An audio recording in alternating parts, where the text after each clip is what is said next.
बिहार के सहरसा में 250 बच्चे बीमार पड़ गए हैं। कारण क्या है? कारण है उनके मिड डे मील में सांप का मिल जाना। सुन के कितना अचरज लगता होगा आपको कि एक स्कूल है सरकारी जहां पे बच्चे अगर खाना खा रहे हैं और उनके मिड डे मील में सांप निकलता है। और ये पहली घटना है नहीं साहब, साल की तीसरी घटना है। इससे पहले फरवरी में छिपकली निकली थी। तो सांप और छिपकली का बिहार के मिड डे मील के खाने में निकल जाना बहुत सामान्य सा लगने लगा है। इसके बाद प्रशासन क्या करता है? प्रशासन बच्चों को भर्ती करवाता है, उल्टी हो रही है, किसी का पेट दर्द कर रहा है। और ये तमाम चीजें कब पता चलती है? जब उस कंटेनर को खोला जाता है जहां पर दाल बन रही होती है, तो दिखता है कि एक छोटा सा जो सांप है वो इसमें पड़ा हुआ है। टोटल बच्चे कितने थे? सहरसा की जो महिषी प्रखंड है, जो ब्लॉक है, इसके स्कूल में, सरकारी स्कूल में 545, और 545 में से करीब 250 बच्चे ने खाना खाया था और वो तमाम लोग अभी अस्पताल के चक्कर काट रहे हैं। लेकिन सबसे बड़ा सवाल ये होता है कि जो डीएम है वहाँ के दीपेश कुमार, उनकी क्या कार्रवाई निकलकर सामने आ रही है? क्या स्कूल में सीसीटीवी है? क्या हम इसका निरीक्षण कर सकते हैं कि जिस तरह की सुविधाएं स्कूल में मील को बनाने वक्त मिलनी चाहिए, जिस तरह की सेफ्टी गियर का ध्यान रखना चाहिए, सेफ्टी, क्लीनलीनेस, इन तमाम विधाओं को जो साधना चाहिए, क्या वो जो सरकारी स्कूल हैं बिहार के, खास करके जहां से सहरसा के जिस स्कूल से ये केस निकल कर आया है, वो साध रहा है या नहीं है? क्योंकि एक लंबी सूची है जो बिहार सरकार, भारत सरकार बनाती है जब आप बच्चों के लिए खाना बना रहे हो। अब हम उस सूची को एक बार सिलसिलेवार तरीके से गिनना शुरू करते हैं। और अगर आपका कोई भी बच्चा सरकारी स्कूल में पढ़ रहा है या फिर आप भी पढ़े हुए हैं, आपके आसपास का कोई बच्चा जा रहा है, तो उन सेफ्टी मेजर्स को जरा चुनिएगा कि क्या वो पालन हो रहा है या नहीं हो रहा है। हम लिख कर दावा दे देते हैं कि एक भी चीज ढंग से पालन नहीं हो रहा होगा, सिवाय इसके कि वहां रोज जो है झाड़ू पोछा कभी कभार लग जाता होगा। सुनते जाइए। सबसे पहले जो खाना बना रहा है उसको कॉटन साड़ी पहनना है, सूती साड़ी। क्या पहनते हैं? हमें नहीं लगता, ना ही हमने तो नहीं देखा है, क्योंकि हमारे भी आसपास बहुत सारे सरकारी स्कूल हैं जहाँ पे हम ये आम तौर पे देखते हैं कि कोई सूती साड़ी में तो आके नहीं खाना बना रहा है। दूसरा क्या है कि आप रोज अपने नाखूनों को काटते रहें। चलिए ये मान लिए कि हो जा रहा होगा, साबुन से हाथ भी धो लिया जा रहा होगा।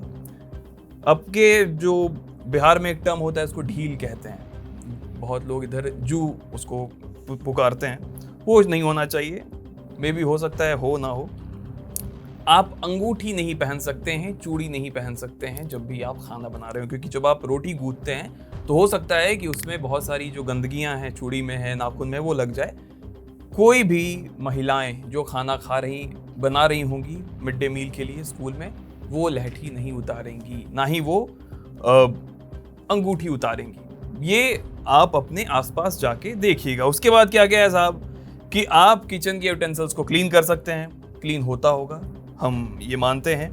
दूसरा ये कि जो दाना है, ग्रेन है, उसमें क्या है कि वो हर एक रूम में सेपरेट करके रखा रहेगा और उसमें ताला लगा रहेगा, उसकी हमेशा सफाई होती रहेगी। लेकिन अगर इस तरह की चीजें होती आ रही हैं, तो अगर इस तरह की चीजें हो रही हैं तो बिहार में इस तरह के मामले आएंगे नहीं कि आपको पतीले के नीचे सांप दिखाई देगा।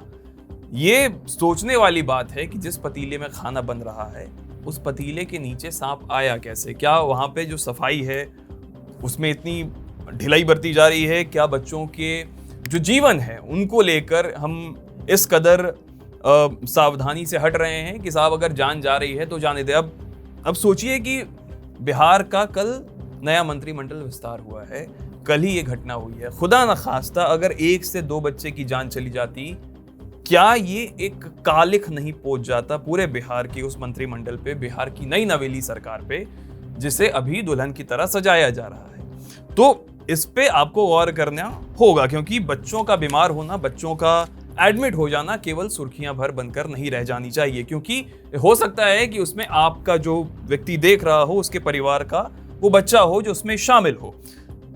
डीएम दीपेश कुमार, सीएम सम्राट चौधरी, शिक्षा मंत्री हैं मिथिलेश तिवारी, जिन्होंने कल अपना पदभार संभाला है। उसके बाद आप इस विनायक साहब हैं जो इस पूरे जो स्कीम है उसको चलाते हैं।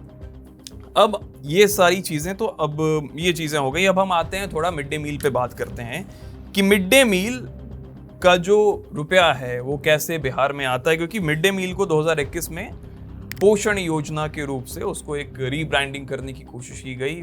केंद्र सरकार के द्वारा जो पीएम पोषण योजना अब कहलाएगा mid day meal scheme, 1.3 crore बच्चे यानी कि 1,30,00,000 बच्चे बिहार में हैं जो रोज मिड डे मील करते हैं, खाते हैं। तो ये बहुत बड़ा नंबर है। लेकिन हर बच्चों के लिए कितना रुपया मिलता है आप वो भी जानिए। केंद्र से हर बच्चे को 4 रुपए 7 पैसे और राज्य सरकार द्वारा 2 रुपया 71 पैसा, यानी कि एक बच्चे के लिए मिड डे मील स्कीम में 6 रुपया 78 पैसा होता है। अब 6 रुपया 78 पैसा में कोई बच्चा भोजन कैसे कर सकता है, हमको कोई ये भी गणित समझा दे। 6 रुपया 78 पैसा भी तब हुआ है जब बजाय आफ्ता पत्र लिखा गया है कि साहब थोड़ा सा जो पैसे में वृद्धि है वो कर दी जाए, लेकिन ये भी ज्यादा नहीं, 13 से 14 पैसे बढ़े हैं और ज्यादा नहीं हुआ है। तो अगर हो सकता है सरकार ये कह रही हो कि भैया 90% केंद्र सरकार को देना पड़ता है, 10% राज्य सरकार को देना पड़ता है कंट्रीब्यूशन में, तो हमारे ऊपर बहुत ज़्यादा भार है तो हम ज़्यादा नहीं दे सकते हैं। लेकिन कोई बच्चा, इससे बढ़िया आप फिर खाना ही क्यों दे रहे हो? अगर आप किसी बच्चे को खाना आपके खाने के कारण कोई बच्चा अगर अस्पताल पहुंच जा रहा है, इससे बढ़िया तो नून तेल चावल खा ले घर में, वो ज़्यादा बेहतर है उससे, बजाय इससे कि आपके घर में जाके वो दाल चावल खा रहा है, पापड़ खा रहा है, अंडा खा रहा है। तो इन सब चीज़ों का ध्यान जो है वो सरकार को रखना पड़ेगा, क्योंकि अगर इस तरह की घटनाएं होती रहीं तो ये निश्चित है कि कल को एक दो बच्चे की मृत्यु हो जाए। क्योंकि इस तरह की जो सीवियर है ना, किसी सांप का आपके खाने में आ जाना कितनी ज्यादा बड़ी घटना है, ये आप सोच लीजिए, जिसको कवर भी नहीं किया जा रहा है। शायद ही आपको बहुत मुश्किल 1-2 हेडलाइन मिल जाएगी। ठीक है, तो इन सब चीजों को बिहार सरकार को देखना पड़ेगा।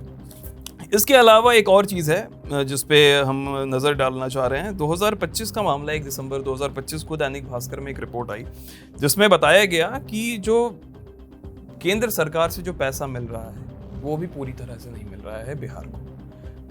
बार बार ये लेटर लिखा जा रहा है बिहार की तरफ से कि साहब जो पैसा आपको देना है वो जल्दी भेजिए भेजिए भेजिए। लेकिन केंद्र सरकार ये कह रही है कि साहब हमने भेज दिया है, बिहार सरकार कह रही है कि हमें मिला नहीं है। फिर जब मालूम पड़ता है कि किसी टेक्निकल चीज़ों के कारण बिहार सरकार उस पैसे पर क्लेम नहीं कर पा रही। कितना पैसा है? 53 करोड़ 87 लाख रुपया है जो बकाया है। अभी 115.62 करोड़ रुपया था जो इन्वेस्ट हुआ था, इसमें से 62 करोड़ है जो बिहार सरकार को मिल गया है, लेकिन 53.87 करोड़ रुपया अभी भी बिहार सरकार पे, केंद्र सरकार पे बकाया है जो बिहार सरकार को लेना है, और ये 2023 से बकाया है। तो इस तरह की जो चीज़ें हैं वो घटित हो रही हैं। आंकड़े आके चले जाते हैं, आपके पास आते हैं, आप भी आंख मूंद के थोड़ा सा पढ़ लेते हैं, उसके बाद फिर आप भी रील में खो जाते हैं, दूसरे तीसरे वीडियोस में। और ये निश्चित है कि जो हम बोल रहे हैं, ये जो खबर है, ये भी 2 दिन से 3 दिन बाद विलुप्त हो जाएगी।